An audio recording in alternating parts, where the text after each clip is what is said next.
Olá pessoal do Pod Marinho, eu sou Marcos Marinho e está começando aqui mais um quadro Papai Mandou Perguntar.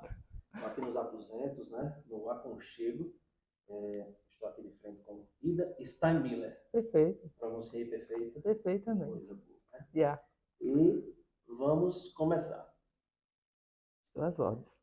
Por muito tempo, mais de uma década e meia, né, nos arredores dos anos 70, você foi secretária da presidência da CAN, Uhum. tradicional indústria de tubos de PVC, presidida pelo saudoso médico Humberto César de Almeida, que viria a ser seu esposo anos à frente. Exato.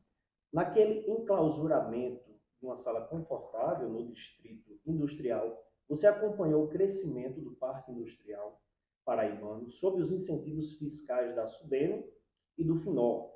Fundou uma associação de secretarias em Campina Grande e viu igualmente a derrocada desse setor, inclusive a falência da Vale do Nordeste e da própria CAN, Uhum. que tanto desgosto causou ao Dr. Humberto e a centenas de pais de família que Uhum. delas dependiam. Qual o seu sentimento íntimo ao recordar essa fase áurea de Campina Grande e do Nordeste brasileiro? Primeiro, agradecer a oportunidade ao grande Marcos. E conheci justamente Marcos no início da década de 1970, num outro projeto que ele aí não citou. Foi justamente a movimentação, a regimentação de empresários e que foi foi fundado o Jornal da Paraíba. Foi aí que conheci Marcos, né? O jovem ali, repórter, e fazendo as suas matérias e sempre procurando, né, o aconselhamento de Humberto de Almeida, que foi digamos, o primeiro presidente e foi quem encabeçou esse movimento. Da nossa amizade já vem de longa data.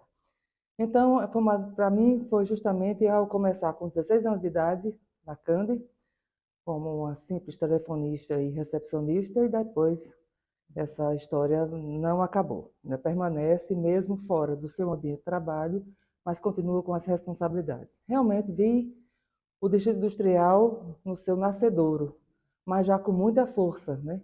A Cande realmente se prova e eu comprovo que foi a primeira empresa a se instalar e a funcionar naquele Distrito Industrial. A Vale veio bem depois. É uma história realmente que poucas pessoas querem confundir, mas não, eu tenho prova, inclusive um vídeo que circula pela internet mostrando a visita do então governador do estado, Dr. Pedro Moreno Gondim. Então, é uma prova mais cabal e, a um certo momento das tomadas de imagem, lá no fundo, a Varg em construção. Então, realmente, ali estava a Besa, dos irmãos Carlos e Otto Muniz. Já começava a Maquinó, que era justamente a nossa vizinha de entrada. Ali também já começava a fundação da Bentonite, também da Arbame, da Metalouça. Tinha a Vipel, que era uma indústria de confecção de masculina, mas acredito que não vingou. E não me lembro de outra empresa, mas eu me lembro muito bem, para chegar do centro da cidade, onde eu morava, para o trabalho a Cande, era uma longa viagem. Passar por toda a Avenida Assis Chateaubriand, e ainda me lembro que nos primeiros tempos, 71, ainda tinha uma porteira que pertencia ao Manuel Alexandrino, que tinha a sua propriedade ali do lado de quem vai do lado direito, em que nós íamos de Kombi, um dos nossos colegas descia para abrir essa porteira. Então, eu via essa construção, essa evolução, né? Então, a Cande foi minha grande escola, né? E eu digo que, paralelamente à Cande, passei a fazer meus estudos no horário noturno, obviamente, né?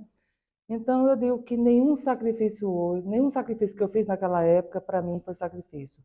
Eu diria que foi só aprendizado e só boas aventuras. Logicamente, com o crescimento da Cande, que foi um crescimento vertiginoso, em função da gestão, na época, dos recursos da Sudene, né? Os investimentos os próprios acionistas, né? Realmente um produto que estava em ponta e necessidade para o mercado, em função também dos projetos de ordem nacional, na época do BNH, Banco Nacional da Habitação, que promovia realmente esse desenvolvimento na, na qualificação de redes de distribuição de água potável, né? E também de esgotamento sanitário. Então, a Cande estava dentro desse crescimento do país. E aí começaram as melhorias, mais benefícios, mais benfeitorias para o distrito industrial, a via de acesso, logicamente, melhorou, o transporte coletivo também melhorou para aquela área. Então, dizer que via derrocada, eu acredito que eu não digo derrocada, eu acho que foi mudança de comportamento da indústria. A Vale é uma história à parte, não conheço em toda a sua história, mas sei que também ela esteve vinculada aos benefícios fiscais que ela foi contemplada. Mas isso é uma história que pode ser contada depois por escrito. Você tem sangue europeu, mas sua infância e adolescência aconteceram em solo brasileiro, mais precisamente em Campina Grande, onde o seu amado pai, Willy, né, fabricava salsichas vienenses para educar a prole, época em que fundou o emblemático Chopp do Alemão, palco da fina boemia da Rainha da Borborema, e onde sua querida mãezinha, Dona Margarete, recebia os fregueses com fina elegância e para os quais tocava belas valsas ao piano, ajudando a tornar mais românticas as noites frias campinenses. O que você recorda e poderia nos contar desse tempo tão vivo da história noturna da nossa amada Campina? Realmente, meu sangue é europeu, é austríaco, né, a terra dos meus pais, mas eu já digo que sou uma brasileira autêntica, paraibana e campinense autêntica, porque aqui eu nasci.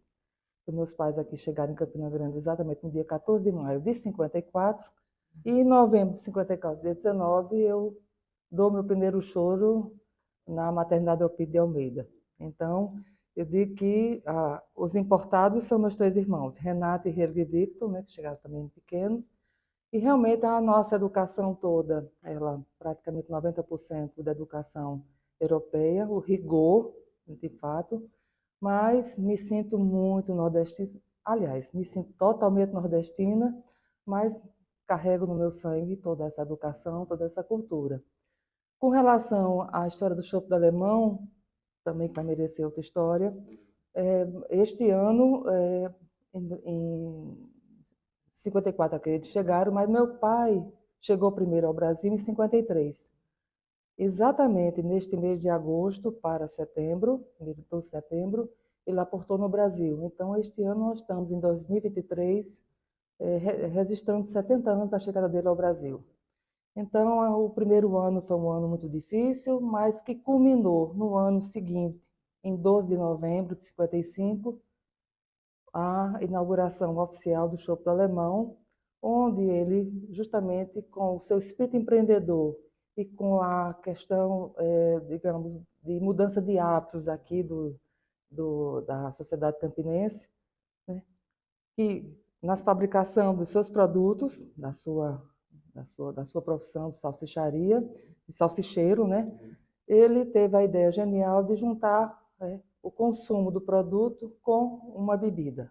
E a bebida escolhida por ele não podia ser diferente, a não ser a cerveja, em que ele trouxe a marca da Antártica aqui em Campina Grande, e o serviço da cerveja não em garrafa em si, em barril de carvalho, servido gelado, na medida correta, e esse criou um point realmente de encontro da sociedade campinense, dos boêmios, principalmente, e meu pai era realmente um gentleman, uma pessoa simples, mas extremamente simpática, embora a Dona Margareta era meio durona, viu?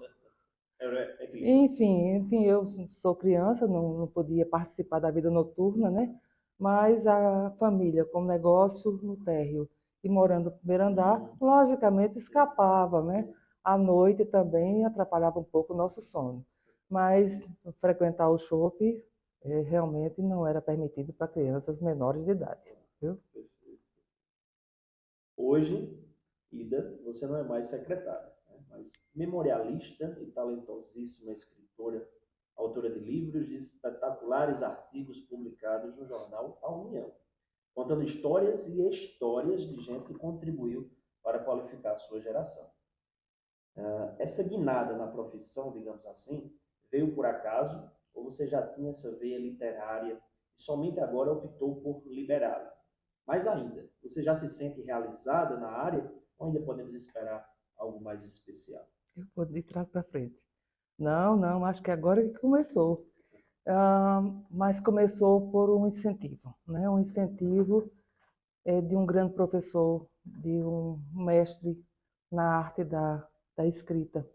Talvez eu tivesse só encapsulado, né? Mas é porque eu digo que, quando criança, eu tive uma boa educação doméstica e depois no ensino no Colégio das Damas. Sempre gostei de anotar coisas, sempre gostei de observar e imaginar, mas ficava mais na minha cabeça e vinha pouco para o papel. E me parece que eu me tornei uma boa contadora de histórias. E exatamente esse incentivo partiu do professor Vanderlei de Brito, né? Horas e mais horas conversando, ele como historiador, um pesquisador, ele vai atrás, né, das informações. Então um dia ele disse: por que você não escreve? E me fez o primeiro desafio: escreva sobre Humberto de Almeida. Não há nada sobre ele. E foi difícil, né? Foi difícil aceitar a missão. Demorei a redigir o texto, mas ele abriu uma oportunidade para mim única. Ele me abriu as portas através da sua amizade e um grande conhecimento com a editoria do jornal. Me abriu um espaço que eu imaginei, jamais imaginei ter um texto escrito. E esse texto escrito tornou-se um projeto chamado Rememorando. Foram 50 publicações, encerrou esse começo de ano, que está se transformando provavelmente no livro, né? Porque fica mais fácil a coletânea estar toda ela em um só espaço, e realmente conta histórias, né, verdadeiras, né, de o que podia ser publicado de pessoas que eu tive a felicidade e a honra de conviver com elas. Então vem histórias da minha infância, com a escola, com a própria família, depois vem com a história do meu enquanto ligada à empresa Candy, das secretárias, dos meus movimentos, das minhas viagens, enfim. Foram textos que foram difíceis, mas sempre tive a crítica severa e também carinhosa do professor Vanderlei, que me conduzia para que eu tivesse um encaminhamento para que o leitor não se cansasse de ler essas colunas. Mas parece que deu certo, viu? O ex-prefeito de Campina Grande, seu sogro, Eupídio Almeida, foi um dos maiores historiadores né, da cidade e é autor de um livro sem similar na nossa história. Ele é patrono do Instituto Histórico de Campina Grande, entidade que você fez ressurgir, que a presidiu e que recebe de você, como presidenta emérita, acho que em tempo integral, o carinho de uma dedicada mãe. Hoje, com sede própria, o IHCG é extensão da sua sala de estar. Trabalho indormido, incansável, que além de certamente lhe envaidecer, lhe dá enorme prazer. Ou estou enganado? Não, não, não, exatamente. O papai fez realmente uma colocação muito bem, digamos, pertinente. Aham. Eu não compreendo esse amor, mas é um grande filho, um filho muito amado, que é o Instituto Histórico. Mas quer dizer que a inspiração vem justamente da figura histórica, admirada por todos nós, que é a figura do Dr. Eupídio de Almeida. Ele realmente é o nosso mestre maior. A sua obra é uma obra que ninguém vai colocar o alcance da sua importância. E fazer ressurgir, numa quarta versão, a história do Instituto Histórico de Campina Grande realmente foi um grande desafio. Não me pergunte porque já se escreveu, inclusive o próprio professor Vanderlei já identificou o porquê dessa missão, mas acho que tudo tem a ver com você nasce para ser alguma coisa, né? Não estou fazendo referência a uma história local, mas eu acho que eu nasci para fazer isso, né? E essa missão estava também dentro de um tempo. E esse tempo aconteceu. Não foi fácil, não está sendo fácil, mas trazer de volta esse projeto realmente está sendo um desafio, mas também muito prazeroso trabalhar com ele. Perfeito. Para finalizarmos, né, e eu vou ressaltar, vou relembrar no primeiro episódio, eu deixei muito claro, Portador de recado não merece pancada. Para finalizarmos aqui com essa pergunta, papai mandou perguntar: dá para todo filho de Campina Grande verificar a existência de uma simbiose sem igual entre você e o presidente do IHCG, mestre Vanderlei de Brito?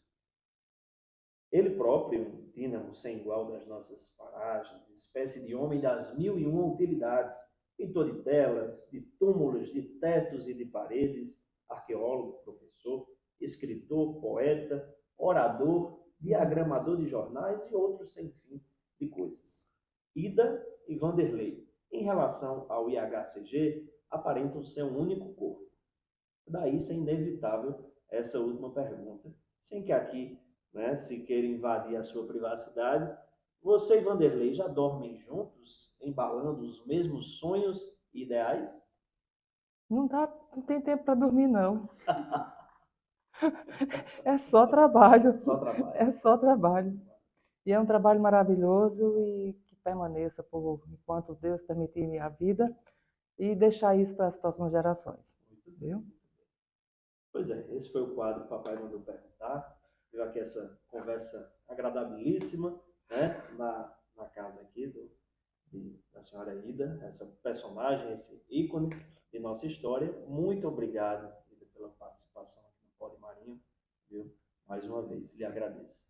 Eu que agradeço, mando um grande abraço para o meu amigo Marcos Marinho Pode deixar. e dizer o seguinte, que o Instituto Histórico também é a sua casa. Ele é nosso confrade e nós temos a maior estima e ele é um grande colaborador do nosso projeto. É com o senhor agora, Marinho, né? Papai mandou perguntar. Até mais.